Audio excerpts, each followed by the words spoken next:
Welcome to The Bright Side. I am Pharmacist Ben, and thanks for joining us. Our number today, 844-236-6010. 844-236-6010. If you have questions, comments, success stories you'd like to share, if you have a health challenge you or a loved one needs help with, or if you just want to contribute to the conversation, 844-236-6010 is our number on The Bright Side. We'll get your calls next segment. We'll be talking to the economic forecaster, Martin A. Armstrong, the star, I suppose you could say, of the documentary film The Forecaster, which talks about his financial model as well as his personal life. We are also going to discuss his book, The Cycle of War and Coronavirus, which is super interesting. You can get it on Amazon and Kindle. We'll talk to Martin Armstrong at the bottom of the hour, and we'll get your calls next segment, 844-236-6010. If you want to purchase longevity products, go to brightsideben.com, pharmacistben.com, or criticalhealthnews.com. Even better, if you want to sign up to join the Brightside Ben team and start a home-based business, if you're an entrepreneur, you like the entrepreneur lifestyle, or if you like the world of nutrition, or if the world of nutrition has been good to you, been kind to you or a loved one, and you want to participate, click on the Join the Team link at brightsideben.com, pharmacistben.com, or criticalhealthnews.com, and we can fix you up. We can set you up with a nutrition business, a home-based nutrition business where you can make some money, be your own boss, and help change the world at the most fundamental level there is, which is the level of our personal and individual good health. Click on the Join the Team link at brightsideben.com, pharmacistben.com, or criticalhealthnews.com, or call 866-735-2470, 866-735-2470 if you want to speak to a real live human being. Our number 844-236-6010. We'll be talking to the economic forecaster Martin Armstrong. His book is The Cycle of War and the Coronavirus, the New Threat to World Peace and the Battle of the Billionaires. We'll talk to Martin Armstrong at the bottom of the hour, and we'll get your calls next segment, 844-236-6010. All right, so I want to continue talking about one of my all-time favorite nutritional supplements, the very mysterious and very unknown and very, very underappreciated short-chain fatty acid, butyric acid. And you hear people talk about fats, and they say, oh, you got to have a low-fat diet, and you got to stay away from fats, blah, blah, blah, blah, blah, blah. You can rest assured anybody who says something like that doesn't really understand how nutrition works, and certainly doesn't understand how fats work. There are fats that heal and fats that kill. To quote Udo Erasmus's classic book. And if you're interested in learning about fat, if you find fats fascinating, as I do, you absolutely have to have this as a reference source in your reference library. Udo Erasmus's book, Fats That Heal, Fats That Kill. It is the Bible of fats. So we've been talking about this really underappreciated short-chain fatty acid, butyric acid. There are three main short-chain fatty acids. The butyric acid, or butyrate, is the one that has the most research associated with it, but there's also propionic acid, and there's also acetic acid, and they're all important. They all play roles in health, in good health. But butyrate's the one that gets all the press. Butyrate's the one that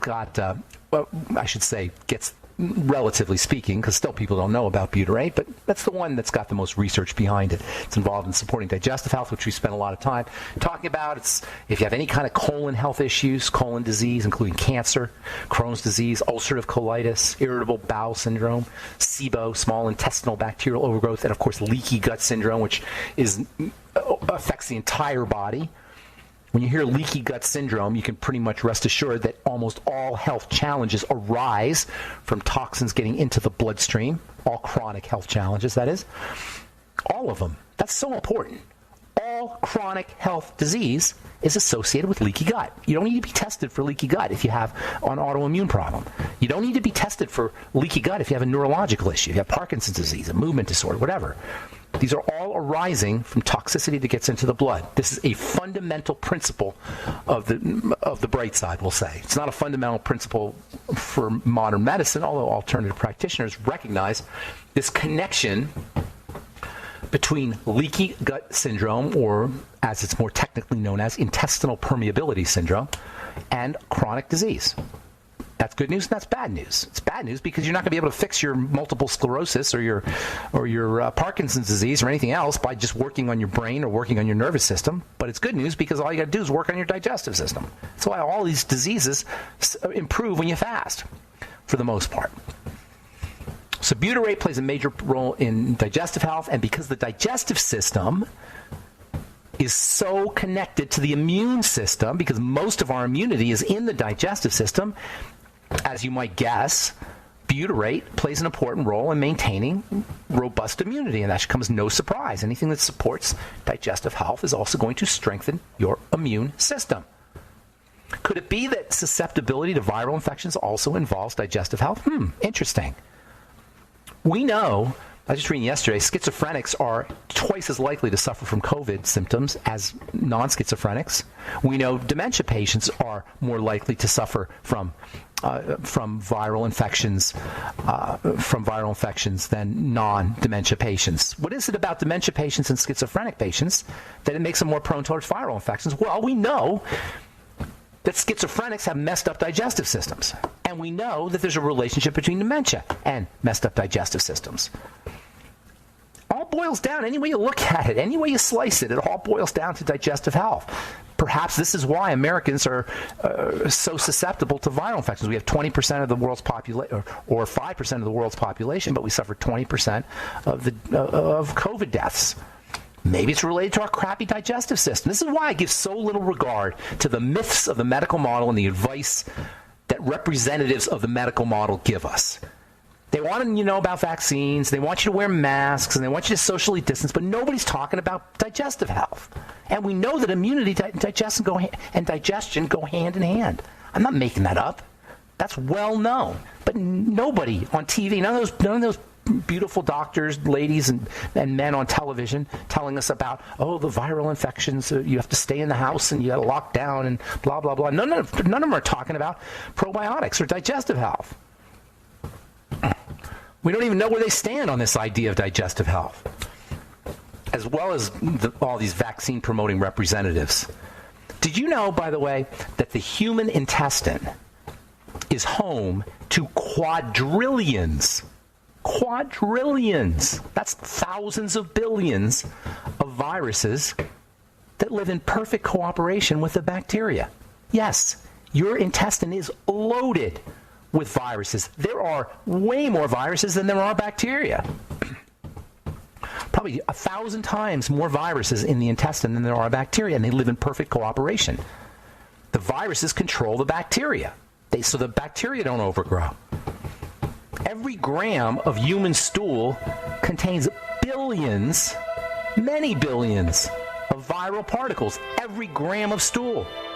You can call them good viruses, like we call the bacteria in the intestine good bacteria. We can call these good viruses. They're good viruses. All right. I'm Pharmacist Ben. 844-236-6010 is our number. We'll get your calls next segment.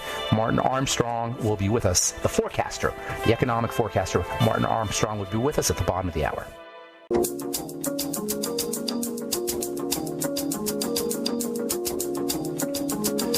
We're back on the bright side. 844-236-6010 is our number, and all our lines are open. If you haven't been able to get on before, now's a golden opportunity. We'll talk to Martin Armstrong at the bottom of the hour. Martin is an absolute legend in the world of economic forecasting, and his book, The Cycle of War and the Coronavirus, The New Threat to World Peace and Battle of the Billionaires, is also set to be a classic. We'll talk to Martin Armstrong at the bottom of the hour, and we'll get your calls. If we have calls this segment, 844-236-6010. All right, so we have been talking about butyrate in the digestive system, but anything that helps the digestive system is also going to be helpful and important for the immune system. The immune system and the digestive system go hand in hand. This, in my opinion, is the missing link in how we take care of ourselves and in human health. In terms of human health, the medical model misses this. In fact, many of the drugs that we take have a negative effect, have a harmful effect on the digestive system. And this is one of the reasons, one of the problems associated with prescription medication. No matter what your health challenge is, you are going to feel better if you work on your food and you work on digestive health. I know this kind of borders on alternative health woo-woo, but it's not. It's hardcore science. Once things leak into the bloodstream through the digestive tract, we are off to the disease races. I noticed this when probably about 10 years into my pharmacy practice, I started to notice that almost everyone who had a chronic disease also had some kind of digestive health challenge. That's how I came up with the concept of the triangle of disease. And the triangle of disease is the 3 points of bodily breakdown that lead to all chronic degenerative disease, the digestive system, the blood sugar system, and what I call the adrenal thyroid complex. But really, the triangle of disease can be thought of as a line of disease, and that is the digestive system and the blood sugar system. And even the line of disease can be thought of as the point of disease, which is the digestive system. If you want to work on one thing, work on your digestive system. If you want to work on two things, work on your blood sugar system and your digestive system. Of course, blood sugar is related to food, so any way you slice it, folks, it boils down to the digestive system. Work on your food. This is why I give so little regard to what I hear from the medical model. I'm not ripping on doctors, by the way. I'm ripping on the medical model, the paradigm that says you can medicate yourself back to good health. You cannot medicate yourself back to good health. The body is not it's not made of parts as much as it's a whole. You can't, just like you can't take a transistor and a capacitor and an electrical system and a dial and all the parts of a radio and throw them on your table and have it turn into a radio. A radio is much more than its parts. There's a holistic nature to the radio. It's how all the parts are interacting. The medical model does not recognize this. The medical model doesn't recognize that the body is more than the sum of its parts. And you can't just willy-nilly target a part. You have to work on the entire body. And because the digestive system is what fuels and feeds the entire body, because what goes in the digestive system is distributed through the entire body. What goes in the digestive system is distributed through the entire body, either out the other end via elimination or into the body itself through the circulatory system. The digestive system represents the core of it all. And of course, you do have to work on your emotions. You got to work on the mental side of things, mental and emotional going together.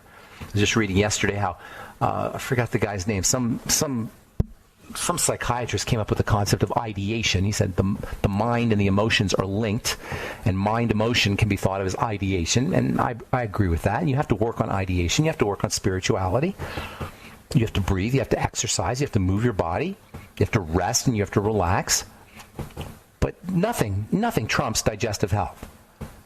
The human intestine is a cooperative ecosystem made up of bacteria, made up of viruses, and made up of human cells, all interacting with each other.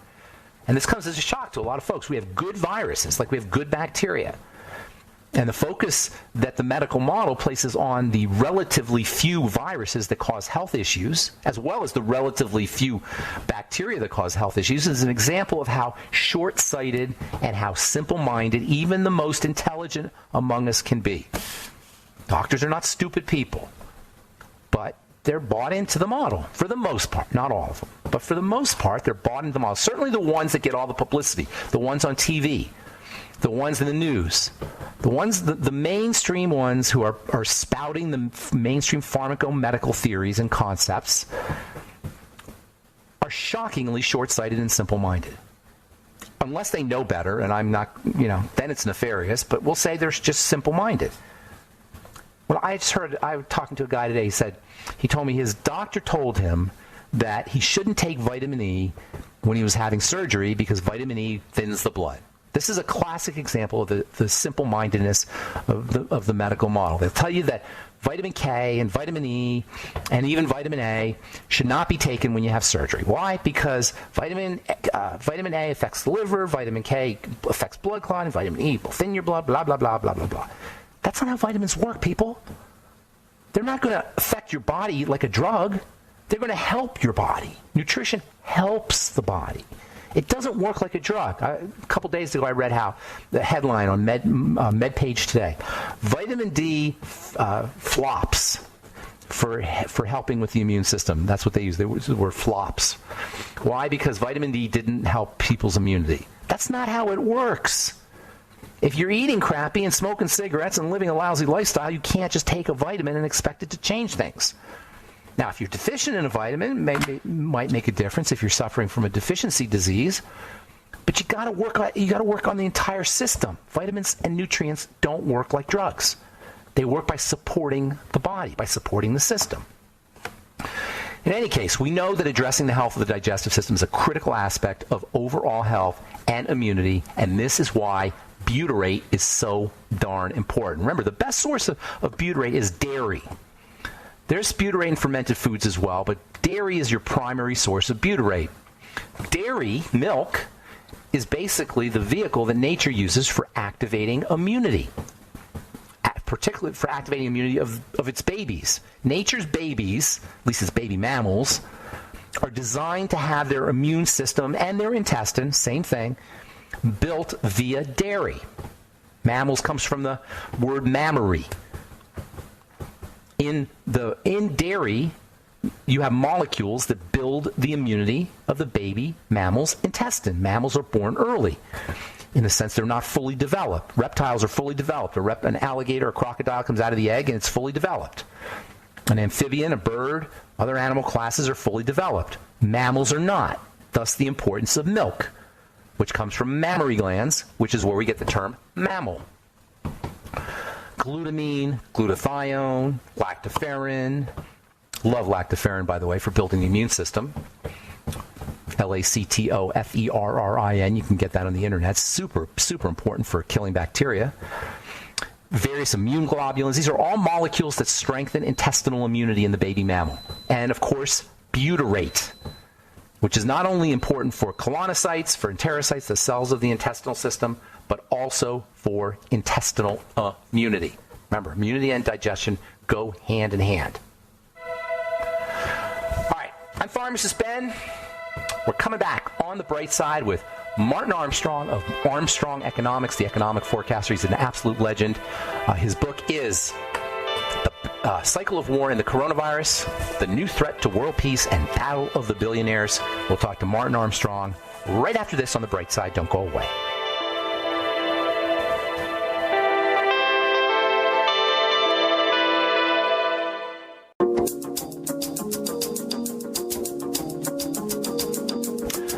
We are back on the bright side. I'm Pharmacist Ben. We're on the air Monday through Friday, 8 to 9 Pacific and 10 to 11 Central Time, and 24/7 on the archive page at benfuchsarchives.com. Also, brightsideben.com. You can purchase longevity products at brightsideben.com and pharmacistben.com and criticalhealthnews.com. We've got blog posts, news stories, the longevity products, as well as a Join the Team link that you can click on if you want to start a longevity business.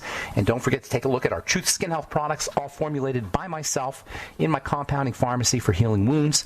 Wound healing equals beauty, and that's why we have 1,600 plus 4- and 5-star reviews. You can check out all our reviews, our reviews at truthreviewed.com. And if you want to purchase Truth Treatments, go to truthtreatments.com. Okay, I'm really looking forward to speaking to our guest today. He is an absolute legend and a brilliant human being. His book is The Cycle of War and the Coronavirus. He's an economic forecaster, and he's got a lot to say about what's going on in the world today. His website is armstrongeconomics.com. Please welcome to the bright side, Martin Armstrong. Good morning, Martin. Oh, good morning. Thank you for inviting me. Yes, thank you so much for being here. It's a total honor. You're an absolute legend and just brilliant at what you do. Your website is spectacular, too, by the way, armstrongeconomics.com. This morning I read a post that you wrote, I think you wrote it today or yesterday, on the World Economic Forum and digital vaccines. What is your take, or digital vaccine passports, I should say. Excuse me.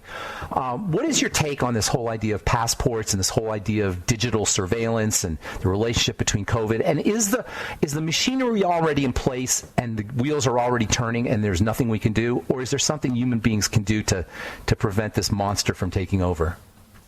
No, I really do think that resistance is not futile, as some people say. But what's going on is clearly this is a merger of basically three philosophies. One is you have the climate change idea and CO2. Then you have this idea of population is out of control. And then you have this idea of a one world government or open society that comes from George Soros. And you take all three of those, you shake them up, and then you add Klaus Schwab's idea of stakeholder economics, which is basically really socialistic communism. But the difference is that the elite get to keep their stuff and everybody else gives up theirs. You will own nothing and be happy. Have you heard that? Yeah, I mean, it's absurd. But what you have to understand is that, Keynes has been kind of maligned a lot. If you really look at what Keynes had suggested, he said that during a recession or a depression, the government at that point, can go into a deficit spending. And he also said cutting taxes to stimulate. Of course, they don't cut the taxes, all right? And they just took that, and then they perpetually create deficit spending every year. So people don't realize what has really happened, but at times up to 70% of the national debt is nothing but interest to keep rolling it over. And it's getting worse and worse. And so, I mean, I've been arguing back and forth with different people in governments, and I've probably advised more governments around the world than maybe anybody. But Schwab is out there, and he's been pushing his communistic agenda for quite some time. And his solution, and what they're saying that, you'll own nothing and be happy, that's really a ruse. And what he's suggesting is that the governments default on their national debt. Now, the way to cover that is say, oh, well, we care about you, so we're going to, you're no longer going to owe a mortgage or credit card debts or student loans. We're going to forgive everything. But, of course, at the same time, they're forgiving their own. And the only people that would end up owning assets are basically the elite like Schwab. And so it's more of like a feudalistic type situation. But like a digital serfdom. Yeah, I mean, and he's out. He's actually come out and said, if you don't accept what he says, there's going to be revolutions, and it's actually the opposite. Everybody that has ever proposed this sort of thing, like Marx, I mean, over 200 million people died in these communist revolutions, and this is what he's actually proposing. And he has this guy, also part of his World Economic Forum, which is Thomas Piketty, and he's a French, economist. And most people don't realize that Marx was actually initially just socialistic. He was convinced to go to communism by the French, who had a commune experiment after the revolution. So this idea of communism comes from France. I don't mean to interrupt, but how are you distinguishing socialism from communism? Socialism is basically where you still at least own your own property. They regulate everything. Communism is the government owns everything. So it's on a spectrum. Yeah, I mean, so you didn't own your house in East Germany. You couldn't even change apartments without permission from the government, things of this nature.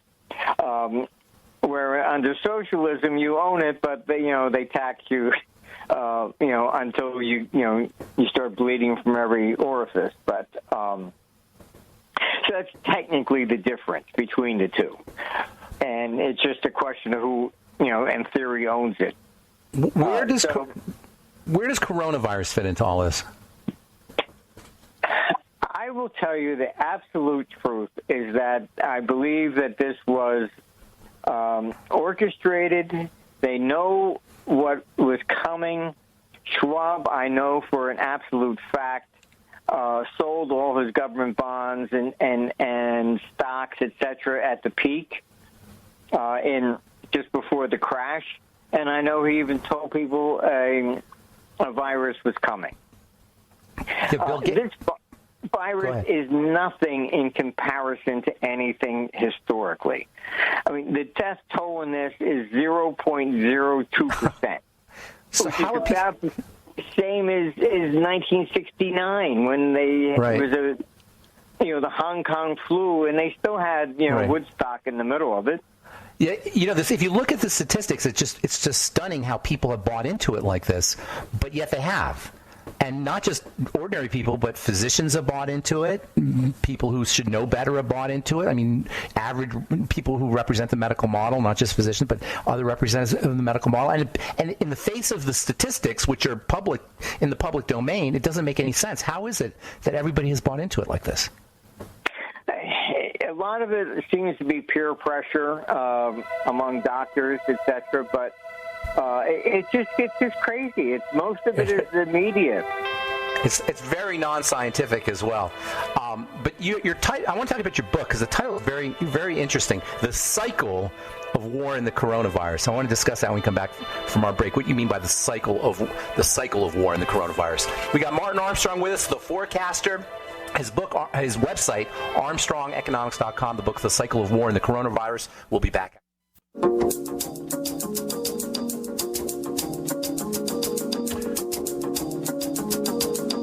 Okay, we are back on the bright side. We're talking to Martin Armstrong, his website, ArmstrongEconomics.com, and his very interestingly titled book, and somewhat disturbingly titled book, Martin, The Cycle of War and the Coronavirus. What do you mean by the cycle of war and the coronavirus?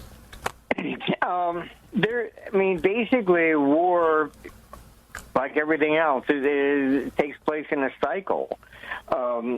We don't tend to go to war when everybody's fat and happy. When the economy goes down, that's when war takes place. It's a simple correlation throughout history. And the problem with this is that this coronavirus has been used largely for political purposes. And, you can Google, the Washington Post had published an article on the 1918 Spanish flu that the research showed masks didn't do anything. Yet everybody has to wear masks. I bought a pack from Amazon and says it will not prevent any disease. On the box. It says it right on the box. So what is this? Why, okay, so one doesn't work, so now Biden says, well, you have to wear two. And pantyhose. Don't forget the pantyhose. Yeah, this is just getting to be nuts. It's all about really, keeping people divided. Socially distanced, etc., because they know what's happening here is that the socialistic system is collapsing. And what I mean by that is that they lowered interest rates to negative in 2014.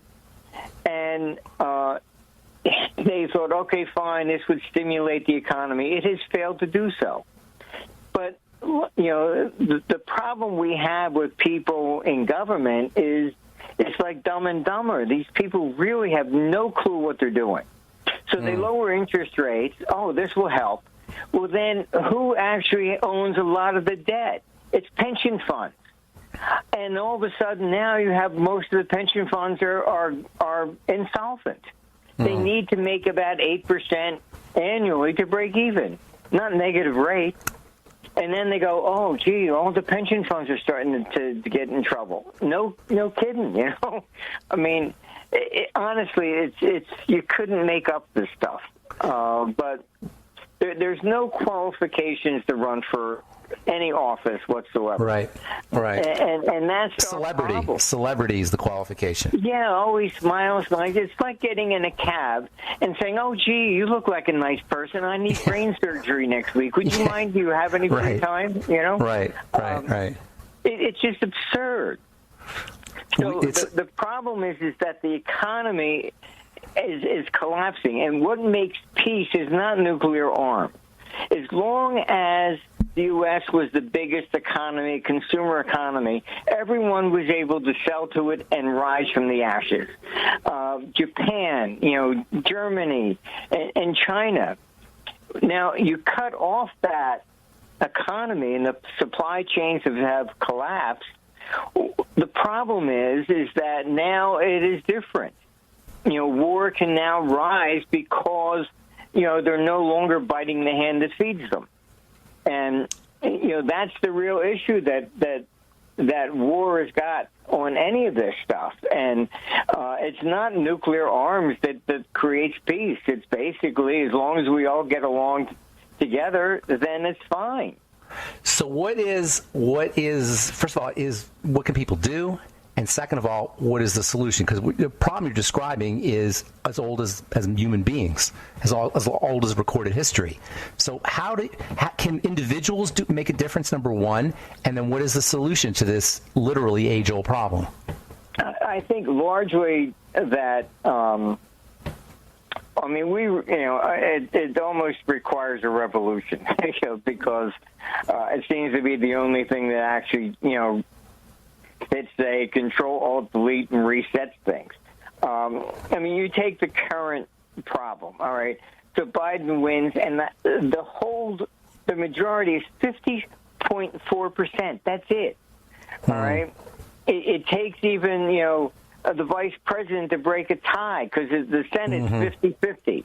Right. So they have a majority, all right? Yet 50.4%, and he can change absolutely everything in the country. That's wrong. All right? It should be, in my opinion, like the same thing as to impeach a president, 2/3 majority to change the tax code or anything of that significance. It's absurd. And we don't live in a democracy. People, this is just another fallacy. Democracy is where you actually vote on issues, as in Switzerland, for example. We have a republic. And representatives. And that's it. Biden can stand up and say, oh, yes, I'm for this, and then he gets in office and does exactly the opposite. Right. There's no controls to make them do whatever they promised that they were going to do. And that's why politics has gotten to be so bad. If you look at it, even a used car salesman on the Gallup polls is now, ranked higher than a congressman. It's just pathetic. When you say revolution, what does that look like? It's hard to say. There have been bloodless revolutions, like, for example, Yeltsin stood on the tanks and said, don't fire on our people, and they didn't, and the government fell. And other times it's like the French Revolution or the American Revolution, you actually got to pick up guns and fight. They've been both types over the years. But the problem with these kinds of revolutions... 2022 is going to be a very, very significant year politically around the world, not just in the United States. But you have so many of these world leaders that are just, following whatever Schwab says. You had Trudeau in Canada saying, oh, yes, we've agreed to this Agenda 2030. Nobody has agreed to this. All right? This question has never been presented to the people. All right? It's kind of like, really having to deal with the online stuff. Click OK to continue. You have no choice. They say, oh, you consented. We have not consented to any of this stuff. All right? There is no other choice. It's not like, okay, fine, consent or deny, and you still have access. No, you either consent or you do have no access. So this is not a choice. This is basically tyranny, and it's from big tech all the way to government. Doesn't a successful revolution presume that there's somebody on the other side, on the other end of the revolution that knows what they're doing? And do we have somebody on the other end of a revolution that knows what they're doing, that has a vision for something new? I think, for example, it's building. Most people don't understand. They called Trump, Trumpism. It's not. If you really look, you'll see this anti-establishment has been growing over the decades. There's Ross Perot, then Pat Buchanan, then the Tea Party, then even Occupy Wall Street. Trump just happened to step into at that time. So it wasn't something he created. And I deal with governments a lot, and they misread it. They said, oh, this was a fluke. And the people didn't know what they were voting for. That's why they never liked Trump, because they don't like anybody who's from the outside. And they always want somebody who's one of them, the way they look at it, had to serve in Congress or the Senate. Even when Ronald Reagan was elected, I mean, down in Washington, I was told, oh, well, he's a governor. He's not one of us. We'll have to train him. This is what they were saying. They don't regard anybody other than somebody from the swamp, as they really, in Washington, as qualified. And they don't care if it's Republican or Democrat.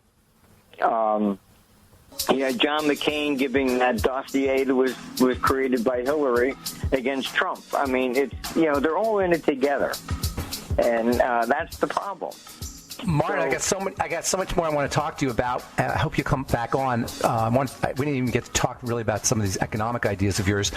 I hope you'll come back on. We're out of time, but thank you so much for being on the bright side. ArmstrongEconomics.com is his website. Martin, have a beautiful day, and can you hang on? I want to say goodbye to you online. Don't hang up your phone, okay? Okay. All right. Martin Armstrong, his book is The Cycle of War and Coronavirus, one of his many books, actually, and his website, ArmstrongEconomics.com. That's all the time we have for today on the bright side. Thanks for listening, friends. I'm Pharmacist Ben. Have a wonderful, beautiful, awesome, spectacular day. We'll talk to y'all later. Bye for now.